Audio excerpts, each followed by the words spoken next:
Texan thoughts. You know what I'm saying? Just got through, well, still watching the combine. Just decided to come in here and do this video because seeing a few, well, really only one guy that I mean, don't get me wrong, I was looking at all prospect tackles and guards, but one guy in particular that I made it my personal business to pay heavy attention to was Zach Banner. You know what I'm saying? Out of USC. Him and Dan Skipper, Julian Davenport, Will Holden, Storm Norton.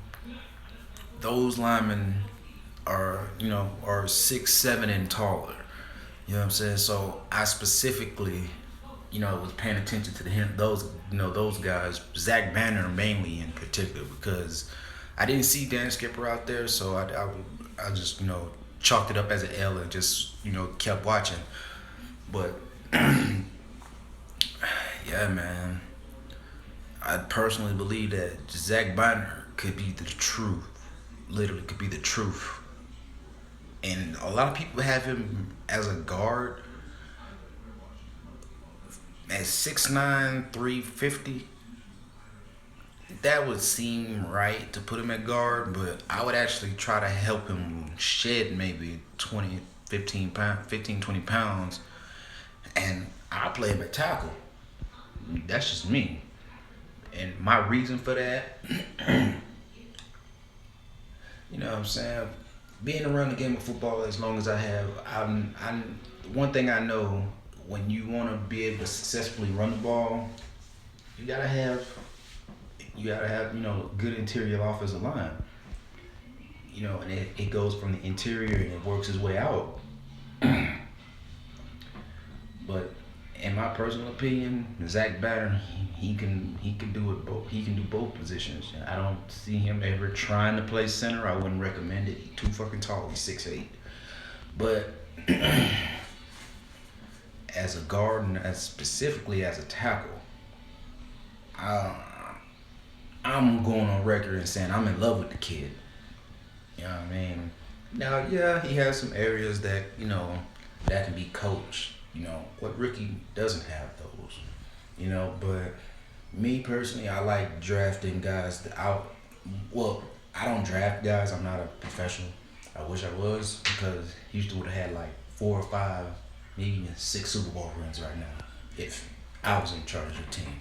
But that's another story for another day. Notable moves around the NFL that's going on.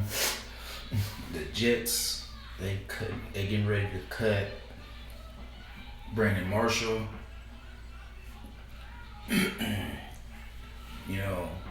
And I believe the Browns are moving on from Josh Gordon. Speaking on Josh Gordon, I know this is really not gonna be a fan favorite amongst you guys on YouTube, but again, when it comes down to talent, me and Bill Belichick have one mind. We want, you know what I'm saying? And I know that's gonna sound a little far-fetched to those that's new that's probably watching this, or even some of my old subscribers. That's gonna sound like the only difference between me and Bill. I wouldn't cheat. You know what I'm saying? Let's just call it for what it is. You know what I'm saying? When it comes down to overall superior talent, me personally, I don't mind having a player, that has, minor off the field issues, but the guy can play. This is the main reason why I brought up Josh Gordon, because Houston is in need of, and people say what they want, say, oh, we got Hop, we got Fuller, you know what I'm saying, we got CJ Fedorowicz, Braxton Miller, you know what I'm saying, all these weapons and whatnot, but it's one thing that I know that consistently stands firm in the NFL is production. And if you think I'm bullshitting, and as much as I hate to fucking say it, go look at the fucking Patriots. Production. having people and players that want to produce. That is, that effort. You know what I'm saying? And I remember watching one guy. I forget who his name was, but he was talking like right before the Super Bowl, and he made a real good point. New England isn't really that much better than everybody. Brady is, well, I'm not even gonna say that because the fucker is a cheater, and he's also, some shit going on around him talking about he was using performance enhancer or some shit like that. But who knows? Because they also had that same kind of shit, with JJ, and that shit turned out to be false. So I guess Brady get a pass on that one. But back to Josh Gordon, reason why I would bring him in, because you can, the talent is there. I do believe that he can go back to the 2013, 2014 Josh Gordon. He just needs to get in a structured environment. And personally, Houston is the best place. I don't want to see him go to New England because, oh my God, I just don't. But, you know what I'm saying? Like I said, you can get him at a relatively cheap price. You know what I'm saying? He's not gonna be demanding a ton of money, and you get a instant boost to your offense. You know what I'm saying? Imagine having defenses having to not only worry about Hop, but have to worry about Josh Gordon, and then you gotta worry about the burner, Will Fuller. I don't know about y'all, but I do believe if Brock is the starter, he'll look a hell of a lot better than he did last year. I mean, like I said in my last video, man, a lot of things come into play when you playing the quarterback position, and in order to be successful at the quarterback position, you just need certain things to fall in line. I mean, first things first, you gotta have it. You know what I'm saying? You gotta be able to have that ability to, lead and, well, I'm not gonna say take control, because lead and take control, they fall in the same category in some sense. But just having that dominant alpha male mentality to just take over a game. And but let's see what else is going on around the league. You know what I'm saying? I'm really wondering what the Chiefs are gonna do with Dontari Poe. I like DJ Reader, but if we are gonna build if we're gonna continue to build through the draft offensively, then defensively and special teams wise, we need to be going out and getting the best defensive players that we can find. Now, I also noted in one of my other videos as well, people can say what they want, but Donte Hightower would be a perfect fit here. Now, I get it. I'm throwing out all these names, and we only have I think over 25 million cap space. But with the new league year getting ready to come in, that's going to probably jump up to about maybe 45, hopefully 50 mil. You know what I'm saying? This way, we can really spread this money out, you know what I'm saying? Because before we, like I said in my other video as well, and I'm going to keep saying it, before we sign anybody, we need to make sure that AJ Boye is taken care of. Everybody's saying we need to re-sign Hobb, we need to re-sign him now. Look, this is a business. If I'm Rick Smith, I'm saying, look, Hobb, you're gonna get paid, bro. You are. It's no denying that. Because his numbers, even though they didn't show up last year, his numbers have predicated that he's earned a second contract. So, with that being said, I would probably wait till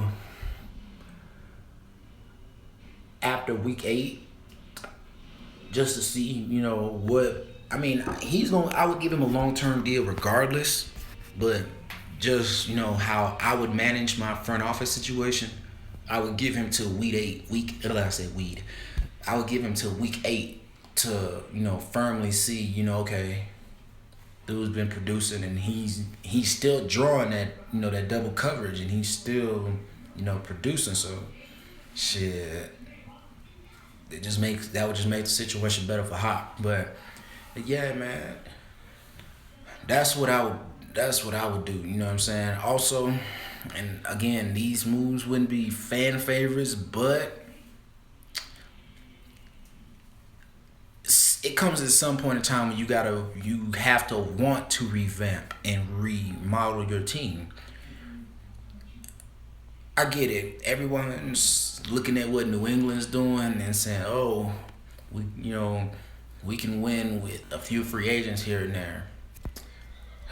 It's not the fucking case. I'm gonna say it. I'm gonna say it, and I'm gonna keep saying it, man.